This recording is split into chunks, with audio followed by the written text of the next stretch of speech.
એમની અનુમોદના કરવા છીએ તો એક અડધો કલાક વાતો કર્યા સિવાય એમની અનુમોદના કરીએ। श्री चनालाल खेमचंद परिवार, नाम तो सुना ही होगा। कैसा है? आ परिवार में अपने इंद्रधन मामाए बाकी बधी बहनों અને બધાને એટલા સાથે સંકળાયેલા છે કે મારા કહેથી આપણે ત્રીજો કે ચોથો પ્રોગ્રામ આપણે સાથે કરી રહ્યા છીએ। એકવાર નાગેશ્વર સાપુતારા અને એ પણ નાગેશ્વર ગયા હતા, નાગેશ્વર ગામ પણ ગયા હતા। આ બધો શ્રેય આપણને સાથે જોડી રાખવાનો ઇન્દ્રધન મામાનો છે। આ પ્રોગ્રામ અહીંયા કરવો અને બધા સાથે મળીને કરવો એના માટે પણ મામાએ બહુ મહેનત કરી છે। સૌથી પહેલા આપણે મામાની અનુમોદના કરીએ।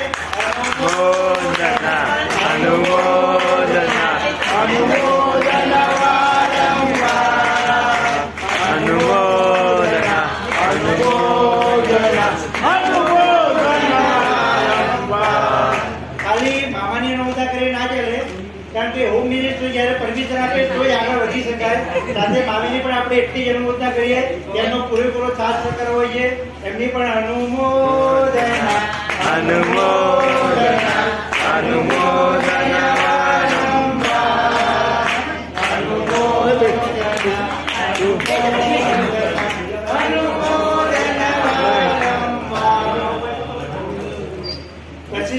दीक्षा ले रहे हैं पाठ ऊपर ले पाठ से पाठ અહીંથી જે વ્યક્તિઓ નામ બોલવામાં આવશે પોતાના ભાવો અહીંથી વ્યક્ત કરશે।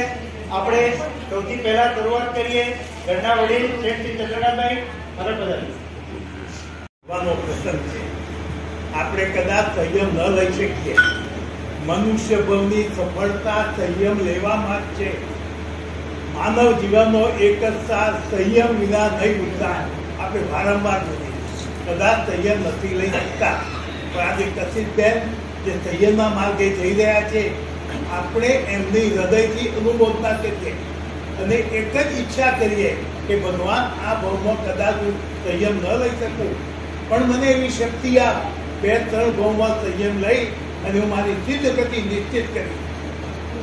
એટલે આપણે આજે ખૂબ અનુમોદના કરવા માટે બધા ભેગા થઈ ગયા અને આપણા પુણ્યથી ચનાલાલ ખેમચંદ પરિવાર ખરેખર એકવીએ વ્યક્તિને જોઉં છું કેવા બધા સુકૃતના કામો કરે છે, કેવા બધા પોતાના મળેલા જે કંઈ સંસ્કારો એ પોતે હૃદયમાં લાવી અને બીજામાં કંઈ ના કંઈ ઉપયોગી થવા કોશિશ કરે। દીક્ષા શિક્ષા જીવનભરની પાપથી મુક્ત કરનારી એ સેવી અનંતા જીનોત્સરોએ આપીએ પણ સેવીએ નરનારી। દીક્ષા વિનય કરનો અંત, દીક્ષા વિનય મુક્તિ। દીક્ષાથી છૂટવા 4 ગતિને છૂટતી। માનુષ્ય ભવ આપણને શેના માટે મળે? દેવગતિ, મનુષ્ય ગતિ, નરક ગતિ અને તિર્યક ગતિ। આ 4 ગતિમાં સતત 84 લાખ જીવ પ્રેમીનું પરિભ્રમણ ચાલે। આપણા બધાનો એટલો જબરદસ્ત પુણ્યોદય છે કે મનુષ્ય ભાવ મળે। 84 લાખ યોનિમાં મનુષ્ય ભાવ ક્યારે મળે? કેટલું પુણ્ય લઈને આપણે આવ્યા છીએ, આપણને કિંમત નથી। જ્ઞાનીઓને પૂછો તો ખબર પડે કે તમને કેવું પુણ્ય લઈને આવ્યા તો મનુષ્ય ભાવ તો કરવા જેવું શું છે? કોશિશબેનની વારંવાર અનુભવના કરીએ, એમના હૃદયમાં કેવા ભાવો ઉભા છે। આપણને પણ આવા ભાવો ઉભા થાય। આપણે પણ સંયમ એક લક્ષ કદાચ નથી લઈ શકતા, પણ આ ભાવમાં સંસ્કાર પાડ્યો હશે તો કોઈના કોઈ ભવાન શર્મા ઉદયમાં આવશે। કશિશબેન એક જ વાત તમને કરવાની છે, ગુરુ પારતંત્ર એ મુખ્ય લક્ષ છે। સાધુ જીવન લીધા પછી જે ગુરુ તમને સંયમ આપે છે એમને સર્વસ્વ માનવાનું। આપણે પોતાનું બધું ભૂલી જવાનું, પોતે કઈ છીએ જ નહીં। ગુરુ જે કે સંવત્સર દિવસે કે જમવાનું છે તો જમી લેવાનું, કે આજે અઠ્ઠઈ કરવાની છે અઠ્ઠઈ કરવાની। ગુરુ પારતંત્ર એક સૌથી અગત્યની ચીજ જો સંયમ જીવનમાં તો ગુરુ પારતંત્ર। અને જેમને જેમને ગુરુ પાત્ર કર્યું એ કેવું કેવું પામી ગયા। જે ગોત્રી મહારાજ સાહેબનું જીવન વાંચો, વન ભાનુશ્રી મહારાજ સાહેબનું જીવન વાંચો, કલા અત્યારે લગભગ 10 આચાર્ય ભગવંતોના જીવન વાત, એ જીવન વાંચો તો કેવી વફાદારી વફાદારી હતી. એક જ દાખલો આપું, મને યાદ છે ખૂબ, એમના હું પરિચયમાં છું. જયગોસ્વામી મહારાજ સાહેબ, ભુવન ભાનુસુરી મહારાજ સાહેબ જોડે ટાઈમ નહોતો બિલકુલ.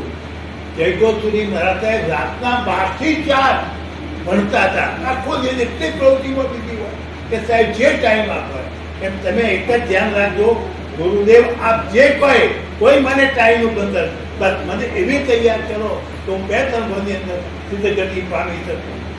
હવે એક ચીજ ધ્યાન રાખવા આપણે બધાએ, અહંકાર એ પતનની પાયલોટ કાર. કોઈ પણ સંજોગોમાં અહંકાર કરવાનો નથી. કદાચ કુદરતે આપણને શક્તિ આપી તેનો સદુપયોગ કરવાનો છે. અહંકાર કરી અને કેવું પતન પામ્યા આપણે જો મહાપુરુષોના જીવન ચરિત્ર આ મેળવી છે. એટલે આપણે બધાને શક્તિ આપેલી છે. આ શક્તિનો સદુપયોગ કરવાનો છે. આ શક્તિ કોકના ઉપયોગમાં આવે એના માટે. મનુષ્ય જીવનની સફળતા એક જ છે, આપણે બીજાને ઉપયોગી કેવી રીતે થઈ શકીએ. શક્ય એટલું બીજાને ઉપયોગી થવા આ જીવન મળેલું છે. સ્વાર્થ માટે આ જીવન મળ્યું નથી, પોતાના માટે આ જીવન મળ્યું નથી. આ રીતે જો આપણે આ મળેલા જીવનનો ઉપયોગ કરીશું તો મળેલું જીવન સફળ છે. એટલે આપણે બધા આ વસ્તુને ધ્યાનમાં રાખવાની છે. સંયમ જીવન શું છે ખરેખર સમજવા જેવું. આ તમારે આપણે બધાએ સમજવું હોય તો સંયમીના કાનમાં, સંયમીના સપનામાં, સંયમીના વ્યવહારમાં, સંયમીના રોમે રોમમાં પંજાબ એસો વિજય મહારાજ સાહેબના 5 પુસ્તક તમે આ વાંચો તો તમને સંયમ ઉપર એવું બહુમાન ભાવ થાય. સંયમ શું છે સમજમાં આવે. દરેક તો વિનંતી કરું છું બીજું કશું ના વાંચો, પણ સંયમ જીવન છે તો સમજવું હોય તો આમના 5 પુસ્તકો, એને 5 પુસ્તકો અમે આખો સેટ એક સાથે બહાર પડી ગયો તો એમાંથી તમને એટલું બધું જાણવાનું મળશે. પછી નિંદા, ઈર્ષ્યા, વિકથા, માયા, દમ, અહંકાર કાર્ય કરવાનો નહીં. આ બધાથી આપણે દૂર રહેવાનું. તો આ બધાથી આપણે દૂર રહીશું તો ખૂબ સુંદર રીતે મળેલા જીવન કરશે. અને છેલ્લે વિયાવત એ માનવ જીવન અપ્રાપ્તિ ગુણ નિશ્ચિત એટલો જબરદસ્ત. આપણાથી કશું ના થઈ શકે. વિયાવત તો કરી શકીએ ને. આપણા વડીલો હોય, આપણા ઘરની અંદર કંઈ હોય, સમાજમાં હોય, વ્યવહારમાં હોય, જ્યાં રહેતા હોય ત્યાં હોય, વેયાવત એવા પ્રતિફળ એ તમને કશું જ નથી આવડતું. નવકાર પણ વેયાવત કરો તો જુઓ એમાંથી તમને જીવનમાં શું માનવાનું મળ્યું. એટલે મારે ઘણી વાતો કહેવી છે, બીજા બધા પણ બોલવાના છે આજે. એટલે અહીંયા હું મારી વાત પૂરી કરું છું. એક જ બેન, તમે જે તૈયાર બસ તમારું જીવન ખૂબ સફળ થાય. 2-3 ભવની અંદર તમે આના દ્વારા સિદ્ધ ગતિ મેળવી અને મળેલા જીવને સફળ કરો. એ તમારી પોતાના શ્રી શાંતિનાથ ભગવાન કી જય. શ્રી પદ્મપ્રભુ સ્વામી ભગવાન કી જય. હમણાં જમાનો બહુ ખરાબ આવી રીતે છે. આપણે બધા એમ કહીએ કે આ જમાનો બહુ ખરાબ છે. કોરોના આવ્યો, 3 વર્ષ આમ થઈ ગયા. પહેલાં લગભગ આપણે 2.5-3 વર્ષે આજે બધાના દર્શન કરીએ છીએ. અને હું પુનસારી છું કે તમારા બધાના દર્શન કરી શકું છું, કારણ કે મને નવું જીવન મળ્યું. અને આ નવા જીવનની અંદર અત્યારે આપણે સાંભળીએ છીએ કે એક જુવાળ ફાટો છે. જબરજસ્ત મોટો એટમ બોમ્બ ફૂટ્યો છે. અને એ એટમ બોમ્બ એવો ફૂટ્યો છે કે જ્યાં જુઓ ત્યાં એક જ વાત છે, બીજી કોઈ વાત જ નથી. સવારે તો 500 કરોડનો વેપારી દીક્ષા લે છે, 800 કરોડનો વેપારી દીક્ષા લે છે. આ ફલાણીની દીકરી આટલા કરોડપતિનો આટલો પગાર લે છે, છોડીને દીક્ષા લે છે. આ એક જુવાળ થયો છે. આની પાછળ શું છે? આની પાછળ એ જ છે કે સંયમ ઉપર કેટલી બધી પ્રીતિ ગઈ છે અને ગુરુ ભગવંતોની જબરજસ્ત ચાહના છે કે જેને કોઈ વિચાર નથી કર્યો. અને કાલે કદાચ તમે તો બધા છાપામાં વાંચ્યો છે, 275 કે 255 કરોડનો આસામી પોતાનો બધો ધંધો છોડીને આ સુરતમાં દીક્ષા લઈ રહ્યા છે. તો એની પાછળ કંઈક તો હશે ને કંઈક. આપણે આટલા વર્ષોમાં તો ઘણા વર્ષો જોઈ કે ભાઈ એક દીક્ષા હોય ને આપણે આખું ગામ ભેગું થઈ જાય. અને આટલી બધી દીક્ષાઓ અને આટલી બધી થાય છે એટલે કંઈક અંદર નક્કી છે. અને એમાં પણ પહેલાં એમ હતું કે દીક્ષા લે એટલે અમુક વર્ષ પછી થાય એટલે દીક્ષા લે. પણ અત્યારે બધા જુવાન, અત્યારે જો ધર્મો પણ બધો જુવાન વર્ગમાં વધી ગયો છે. અને આ બધી પાછળની પ્રેરણા કોઈક તો કોઈ હોય છે. મને લગભગ 4 કે 5 વર્ષ પહેલાં કોઈ પ્રસંગ હતો ને ત્યાં મને સંગીતકારે કીધું કે ફલાણા બેનની દીકરી દીક્ષાની ભાવના છે. ત્યારે મારું મગજ નથી લાગતું. તો વિચાર કરું છું કે એ માણસે મને કીધું હજી કેટલું કે ભાઈ એમની સાથે સંગીતમાં કરે મને ઘોડીની દેરાસરમાં મારી બહેનની પૂજા હતી, તો મને કે પેલા રિંકુબેનની દીકરી છે ને એની દીક્ષાની ભાવના છે. આ 4-5 વર્ષ પહેલા વાત કરી એમણે, ત્યારે મને આમ છટકો લાગ્યો, મેં કીધું વાત નથી કરી. તો આવી ભાવનાને પ્રેરણા આપે તો આ બધી પાછળ જાય છે કોણ? કે એની રક્ત કુક્ષી છે, જે ધન છે એની માતાને, કે જેને આવા સંસ્કાર આપ્યા. હું તો કહું છું કે આ બધી વાત તો આપણે બધા આમ કરીએ કે આમ છે પણ એની પાછળ એની માએ જે સંસ્કાર આપ્યા છે એવી એ માને ધન છે. અને આ બધી માતાઓ જે છે એની પાછળથી આવું કંઈક કેળવી અને પોતાના દીકરા દીકરીઓને જો સંસ્કાર કોઈ લઈ જાય તો એ આપણા આખા સમુદાય પર કળગી રાખશે. અને એનું દ્રષ્ટાંત આપણા ઘરમાં જ છે. અત્યારે કદાચ હું કહીશ તો અતિશયોક્તિ નહીં હોય, તમને બધાને એમ લાગતા હશે કે આ કદાચ મસ્કો મારશે, પણ એવું નથી. તમે જોયું લગભગ આપણા આ બધી બાજુ બેઠી છે જે એટલે બધી દીકરીઓ છે, એટલે ઇન્દ્રવર્ધનભાઈ અને ભૂપેન્દ્રભાઈની બહેનો છે, બરાબર છે ને? અને આ સંસ્કાર એમને એવા આપ્યા છે ને કે સંસ્કાર એવા આપ્યા છે કે જે કદાચ તમે બધા વિચાર કરશો કે આ મહેન્દ્ર ખોટું બોલે કે સાચું બોલે છે. તમારો કોઈ પણ પ્રસંગ બાકી હોય, કોઈ પણ પ્રસંગ હોય, ધર્મનો હોય, સારો હોય, ખોટો હોય, નરસો હોય, ગમે તેવો પ્રસંગ હોય, અને જો ઇન્દ્રવર્ધનભાઈ ને ભૂપેન્દ્રભાઈ એમના ઘરે ન હોય ને એવું કદાચ મેં નથી જોયું. તો આ શું છે? આ એમના છનાલાલ ખેમચંદ પરિવારના સંસ્કાર. અને એમને જે કુળદેવમાં કઈ જરૂર નથી, એમને શું છે આ બધાને લાવવાની જરૂર નથી, બધાને ઈચ્છા ભેગા કરે આવવું જ પડશે. અમદાવાદથી બધા આવ્યા પ્રેરાઈને, લોકો ક્યાં ક્યાં જાય, શા માટે આવ્યા? એક એમનો એટલો બંને પ્રેમ છે ને, આ પ્રેમથી એમને ધન છે. હું તો કહું છું કે પ્રભુ, કારણ કે જેને છે ને બેનના ઘરે પ્રસંગ હોય ને ત્યારે ત્યારે ખબર પડે કે બેનનો પ્રસંગ કેમ લાગે છે. અને નસીબ જો કે જો બહેનો એવી છે કે એને ભાઈ, અને એ ભાઈ જયારે પોતાના ઘરે આવે ને, એ તો અત્યારે આ દીક્ષા લે છે, પણ એની ત્યાં પણ એને જયારે ભાઈ આવે ને ત્યારે એમ લાગે મારા મામા આવ્યા. ભલે ગમે તેવું હશે પણ એ એમ જ કહેશે મારા મામા છે. દીક્ષા લે છે તો બી એમ જ કહેશે મામા છે. તો આ જે એમને પાઠ રાખે છે, તો હું એમને ખાસ બંને ભાઈઓ અને બંને ભાભીઓને મારા તરફથી ખૂબ ખૂબ અનુમોદના કરું છું કે પ્રભુ, કારણ કે હું બી એક બેનનો ભાઈ છું, એટલે મને ખબર પડે છે કે આપણે બેનના ઘરે પ્રસંગે ત્યારે માણસે, અને જે બેન હશે ને એને તો ખબર હશે કે મામાએ શું કર્યું છે. હું આ એમ નથી કહેવા માંગતો, પણ આ એક સત્ય હકીકત કહું છું કે આ એક મોટો સંસ્કાર છે, દીક્ષા જેવો જ સંસ્કાર છે. અને એ ભાઈએ દરેક પ્રસંગે, પછી એ મામેરાનું હોય કે કોઈ પણ આમ વિચાર કરે પણ ભાઈ હાજર હોય, તો એના માટે હું ખૂબ ખૂબ અનુમોદના કરું છું. તારો આ દીક્ષાથી લેવાનો કાર્યક્રમ છે, આ એક તલવાર ઉપર ચાલવાનો છે, આ એવી ચેડી પર ચાલવાનું છે કે પગમાં લોહી પણ આવશે, પણ જરા પણ ગભરાતી નહીં. અને શાસનના કામ માટે અડીખમ રહેજે, અને તમારા ગુરુદેવોના પર અસીમ કૃપા વરસતી રહે. અને બીજું તો આપણે બધા એક કરવાનું છે, આજે બધા આપણે નક્કી કરવાનું છે કે આપણી આ દીકરી દીક્ષા લે છે તો આપણી ફરજ શું? કઈ નહીં ને. આપણી ફરજ શું કે ભાઈ ચલો દીક્ષામાં જવાનું, કદાચ વાહ રિંકુબેન, વિપુલકુમાર બહુ મસ્ત દીક્ષા થઈ ગઈ, એવું નહીં. દીક્ષા લીધા પછી રિંકુબેન ને વિપુલકુમાર કરતા આપણી બધાની જવાબદારી વધી જાય છે. ચંદ્રકાંતભાઈ, કેમ વધી જાય છે? કે આ રિંકુબેન સાજા છે, માંદા છે, એની જે પણ હમણાં એમને શું કીધું, તમે એમને કીધું ને, નામ ભૂલી ગયો હું, વયાવચ. આ વયાવચમાં જે પણ નજીકમાં હોય એ અચૂક ધ્યાન રાખજો. આ અત્યારે ખબર નહીં પડે, થોડી ઉંમર થશે, કારણ કે મને હજુ બી ખબર છે, હું તમને અત્યારે કહીશ ને તો એમને એકદમ ટચિંગ લાગશે, પણ આ કરવાની બહુ જરૂર છે. આ દીક્ષા લીધા પછી આ બેનને કંઈ પણ તકલીફ હોય, હું તો ભગવાન કરી ના હોય, પણ સાજા માજા જે માણસનું શરીર છે, તો આપણી બધાની નૈતિક હિંમત થાય, અને આપણી બધાની એ જ ફરજ થાય. મારા માસી મહારાજે દીક્ષા, મારા મોસાળમાં કોઈ નહીં, ને મારા માસી મહારાજે દીક્ષા લીધેલી, અને એ માસી મહારાજ 25 વર્ષથી પતાસાની રતનપોળમાં 25 વર્ષથી એક સરકાર ત્યારે, અને એક દિવસ સવારના એ માથે પડી ગયા ને એમને ફ્રેક્ચર થયું. આપણે વાત કરીએ ને તો એ વખતે ફ્રેક્ચર થયું તો હવે શું કરવાનું? તો સુબોધસાગર મહારાજ સાહેબને ખબર પડ્યું, તો વિહાર કરીને સુબોધસાગર મહારાજ સાહેબ ત્યાં ગયા, તો સંગવાળા અરે કે સાલાઓ તમે મરી ગયા છો, પેલી એને આટલી સુધી. અને સાહેબ તો બોલવામાં કેવા હતા, તો એ કે તમે એને અત્યાર સુધી કરી દીધી નથી, હું પેલાને જવાબ શું આપીશ?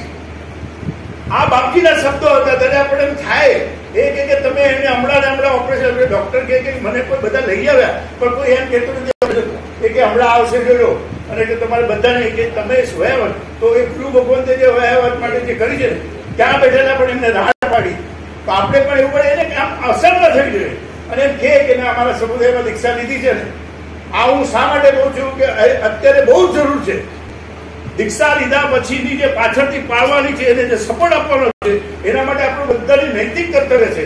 આપણે બધાએ હાથ જોડી દીધા, એક નોકરવાળી જે બી કરી, પણ આ બધું કામ નહીં લાગે. હવે આપણે આ શક્ય તરીકે છે અને એમાંથી જ દીક્ષાનું ઉત્પાદન થશે. માટે હું તમને ખાસ ફરીથી વિનંતી કરું છું કે વયાવત માટે બહુ ખાસ ધ્યાન રાખજો.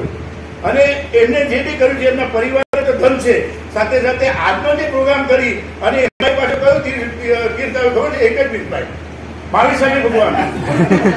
મહાવીર સ્વામી ભગવાન એટલે આપણે હમણાં સાહેબે કીધું કે જેમની નિષ્ઠામાં લોકો દીક્ષા લીધી છે, એવા જ ભગવાનના સ્થાનકમાં આપણે આવ્યા છીએ. તમારું ખૂબ જ આગળ વધો અને આપણા શાસનનું અને સનાતન ખેમચંદ પરિવારનું પણ નામ વધે, એ જ અભ્યર્થના સાથે બોલવામાં કંઈક અવિવેક થયો હોય તો મને અંતર ક્યાંય ઈચ્છા નથી. 2 વર્ષ અને એના પહેલાંનું પણ લગભગ 1 વર્ષ ઘણા ટાઈમની ભાવના હતી કે બધી બહેનો એક પરિવાર ચલાવવા, ખેમચંદ પરિવાર સાથે મળે, કંઈક બહાર જઈએ આપણે. અને એનું નિમિત્ત બની Kashish. Thank you very much for that કે એક તારી દીક્ષા એ અમારા એક છનારા ખેમચંદ પરિવારનું ગેટ ટુગેધર બની ગયું અને અમને તારી દીક્ષાની અનુમોદના કરવાનો લાવો.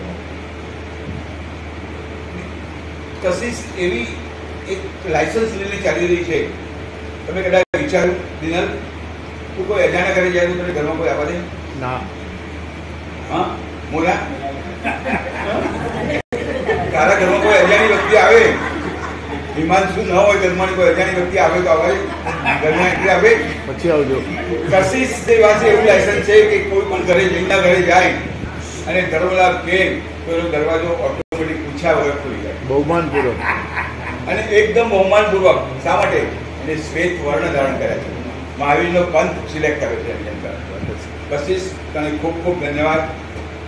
અત્રે આપણે સૌ પધારી અને કશિશની દીક્ષા નિમિત્તે જે પણ આપણે બધા ભેગા થઈને અનુમોદના કરી રહ્યા છે એ માટે આપણે વિપુલ કુમાર અને રિંકુ, મને હજી પણ ખબર છે રિંકુ ઘણા વર્ષો પહેલા કશિશ કદાચ 3-4 વર્ષની હશે, 2.5 વર્ષ, 2.5 વર્ષની ને. અને પરાગની અંદર એનું ફંક્શન, પરાગની ફંક્શનની અંદર એને 2.5 વર્ષે અઠ્ઠાઈ કરી છે અને રત્નકુક્ષી માતા તરીકે પરાગમાંથી તને એક બિરુદ આપવામાં આવ્યું. અને કશિશ એ સંસ્કારોને તે આજે 20 વર્ષ પછી પણ જાળવી રાખ્યા અને જે માર્ગે જઈ રહી છે એ માર્ગ તારો ખૂબ જ સુંદર અને ધર્મમય રહે. અને ક્યારેય પણ ભવિષ્યમાં તને છનાલાલ ખેમચંદ પરિવાર તરફથી કંઈ પણ જરૂર પડે તો અમે લોકો ઓલવેઝ તારા માટે રેડી છીએ અને ઓલવેઝ રેડી રહીશું. કોઈ પણ મોટો વ્યક્તિ હોય કે નાનો વ્યક્તિ હોય, માન આપવું, પ્રેમ અને રિસ્પેક્ટ બહુ જ આપે છે મામા. ખૂબ ખૂબ અનુમોદના. આ ગુણ પણ આપણે લેવા જેવું છે. જેમ મૂળના ઈંડા ચિતરવા ના પડે, સંસ્કાર તો આપોઆપ આવવાના છે. એમાં હવે ચંદ્રકાંતભાઈની દીકરી અલ્પા શાહ. પ્રસંગ છે આનંદનો, ઢોલ રૂડા વગડાવો. છનારા ખેમચંદ પરિવારમાં થઈ રહી છે પ્રથમ દીક્ષા. મંગલકારી ગીતો ગાવો, રોમ રોમ હરખાવો. માતા રીંકુ બેને ગર્ભથી જ કેવા સંસ્કાર આપ્યા. સંસાર અસાર લાગ્યો તુજને, સંયમ રસ બસ જાગ્યો. સાચી સમજણ પામી ગુરુથી, કેવી બની રઘવાઈ. સંકિત પામી શ્રમણના પંથે, જાવા એ હરખાઈ. કશિશને શ્રમણ જીવનની ધૂન લાગી છે. આજના ફેશન, વ્યસન અને મોજશોખના જમાનામાં સર્વસ્વ ત્યાગ કરી સંયમ જીવન અંગીકાર કરવાનો વિચાર આવો એ મોટી વાત કહેવાય. ત્યાં કશિશ આ ઉદાર જીવન અંગીકાર કરવા જઈ રહી છે. તમે અને હું જ્યાં 1 મિનિટ પંખા કે ગરમીમાં એસી વગર રહી નથી શકતા, ત્યાં કશિશ આ બધા વગર રહી વાયુકાઈના જીવોની અહિંસા પાડશે. જ્યાં તમે અને હું છીએ મોહરાજાના સતંજામાં રમવાણ, ત્યાં કશિશ ગ્રહણ કરશે સમ્યક દર્શન, જ્ઞાન અને ચારિત્રરૂપી ગુણોની ખાણ. જ્યાં તમે અને હું એક પણ મોજશોખ છોડવા નથી પોરી શકતા સત્વ, ત્યાં કશિશ સર્વ ત્યાગ કરી જઈ રહી છે પામવા મોક્ષરૂપી તત્વ. જ્યાં તમને અને મને લાગી છે જલસાબંધ જીવન જીવવાની તલપ, ત્યાં કશિશને લાગી છે પ્રભુ મહાવીરના પંથે જવાની તરસ. જ્યાં તમે અને મેં પકડ્યો છે પાપરૂપી શત્રુઓનો પાલવ, ત્યાં કશિશે પકડ્યો છે વિધિ ધર્મરૂપી સિદ્ધગતિ અપાવતો માર્ગ.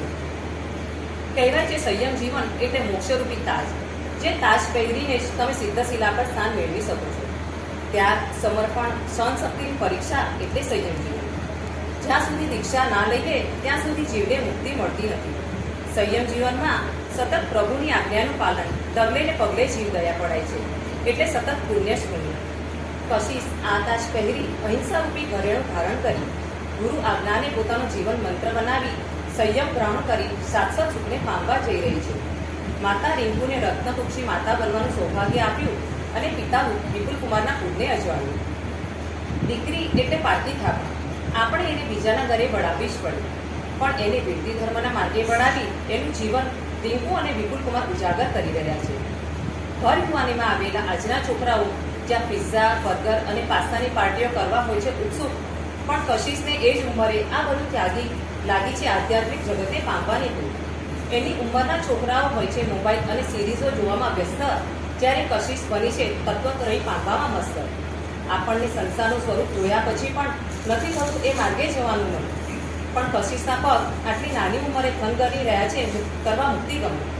બસ પ્રભુને એટલી જ પ્રાર્થના કે પ્રભુ વીરના શરણે, ગુરુવારના ચરણે વીરતીના પંથે પ્રયાણ કરી કશિશ સંયમની સાધના કરી શાસનની પ્રભાવના સાથે સ્વ અને પરનું કલ્યાણ સાધી મુક્તિગામી બની. શાસનદેવ એના જીવનને શક્તિ અને ભક્તિથી હળીભળ્યું રાખે. ચીન આજના વિરુદ્ધ કંઈ પણ બોલાવે તો ઈચ્છા આપી દીધું. મોટો ક્વેશ્ચન હતો. ઘરે ઘરે ઘર દેરાસર બન્યા હતા. પ્રભુના ભક્તિ સૌએ સારી એવી કરી, સામાયિક પ્રતિક્રમણો કર્યા. દરેકનું પોતાની અંદરનું જે તત્વ પ્રગટેલું હતું એ બહાર કાઢ્યું.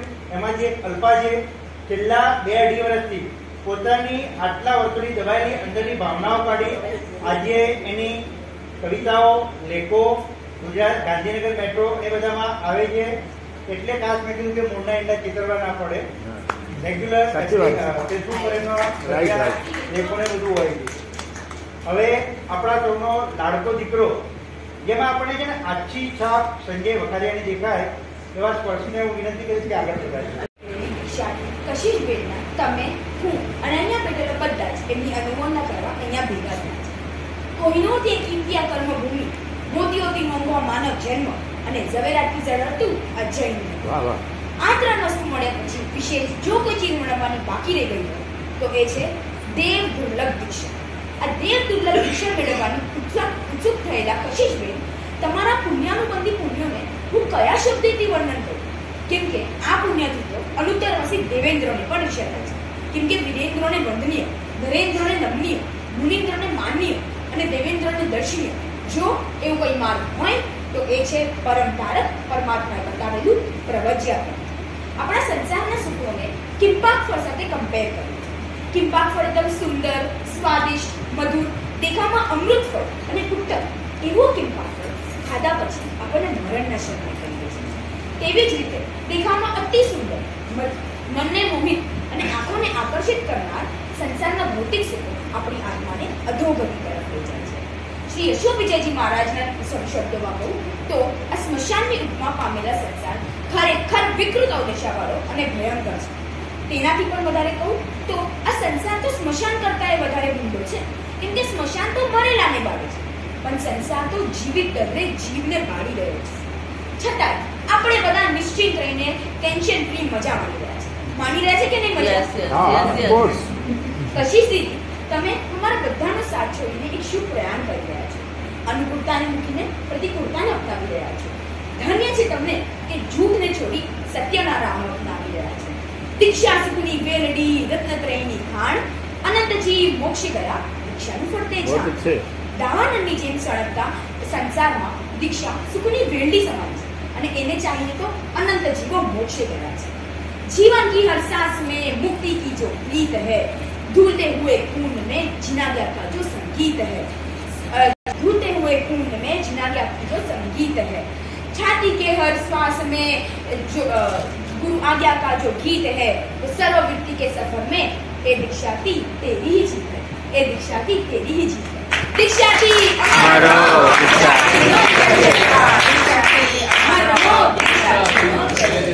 છેલ્લે હું એટલું જ કહીશ કે જેમ ગાંડી સાસરે ન જાય અને ડાંગીને શીખવતા છે, તેવી જ રીતે હું પણ તમને કંઈક કહેવા છું કે તમે જે માર્ગ પર જઈ રહ્યા છો એ માર્ગ ખૂબ જ સુંદર છે. સંયમનું પાલન સરસ રીતે કરજો.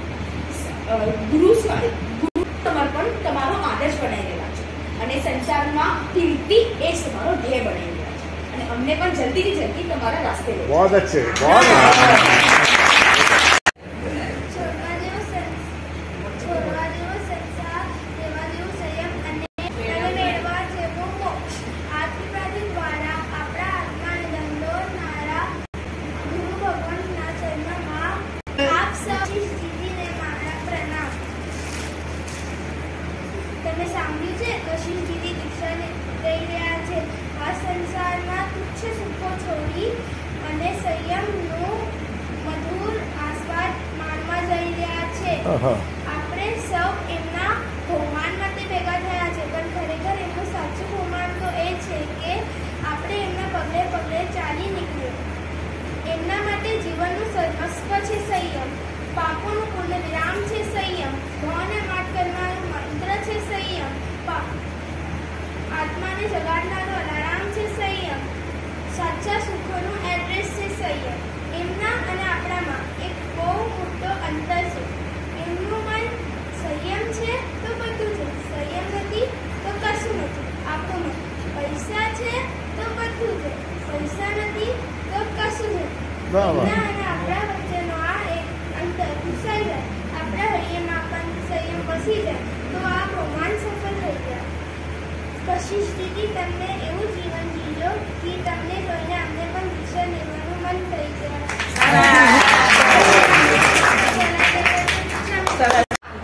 એવા શમન પ્રભુ શ્રી મહાવીર સ્વામીના ચરણોમાં મારા કોટી કોટી વંદન.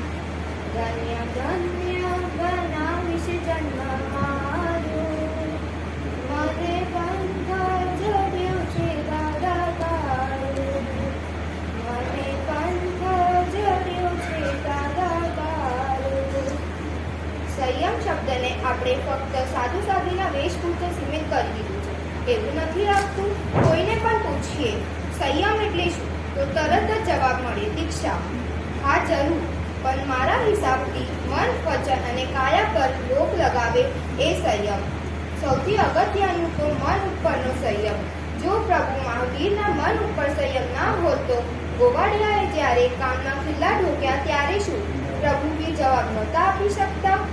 ફક્ત અંગૂઠાના સ્પર્શ માત્રથી આખું મેરું કંપાવનાર અતિ શક્તિશાળી અને બલવાન આવા મારા પ્રભુએ જે સંયમ રાખ્યો એ હતો મન ઉપરનો સંયમ. જ્યારે કુરગડુ મુનિના પાત્રમાં બીજા તપસ્વી મુનિઓ થૂકતા હતા એ હતું વચન ઉપરનો સંયમ. કોશા વેશ્યાના ત્યાં ચાતુર્માસમાં વાસનાથી વશ ના થયા એ હતો સ્ત્રીવદર સ્વામીનો કાયા ઉપરનો સંયમ. હાલની વર્તમાન સ્થિતિ જોતા તો આવું લાગે કે ક્યાં ગયો આવો સંયમ. આજની જનરેશનને નથી મન ઉપરનો સંયમ, નથી વચન ઉપરનો સંયમ અને નથી કાયા ઉપરનો સંયમ. આવા પંચમ કાળમાં આપના કશિશબેન સંયમ લેવાના તત્પર બન્યા છે. કશિશબેનને લાગી છે સંયમ મેળવાની કશિશ. ધન્ય છે મુમુક્ષુબેનને. ધન્ય ધન્ય અનગાર, ધન્ય ધન્ય અનગાર, જેને શાસન શનગાર, ધન્ય ધન્ય અનગાર. સંયમ નાથી સુરા સત્વ કે બુલાવે, જોઈ જોઈ મારું મનડું ભાવનાઓ ભાવે કે સંયમ ક્યારે મળશે,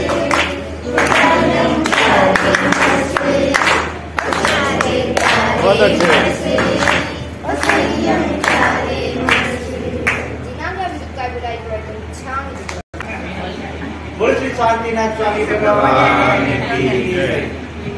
હે પ્રભુ, તું મને એવું આપ કે જેથી છૂટી જાય મારા પાપ, અને ન છૂટે મારા પાપ તો ન રહે મન પર પાપની છાપ. હે પ્રભુ, તને એમ થશે કે કેમ કરીને કરું આ મેલા અંતરમાં વાસ, પણ પ્રભુ થશે તારો અંતરમાં વાસ, ત્યારે જ થશે આ અંતરમાં ઉજાસ, આ અંતરમાં ઉજાસ.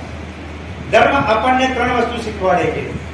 ભૂતકાળમાં કરેલા પાપોનું પ્રાયશ્ચિત કરો, વર્તમાનમાં પાપો અટકાવો અને ભવિષ્યમાં એવા પાપો થાય જ નહીં એવા કાર્યો કરો.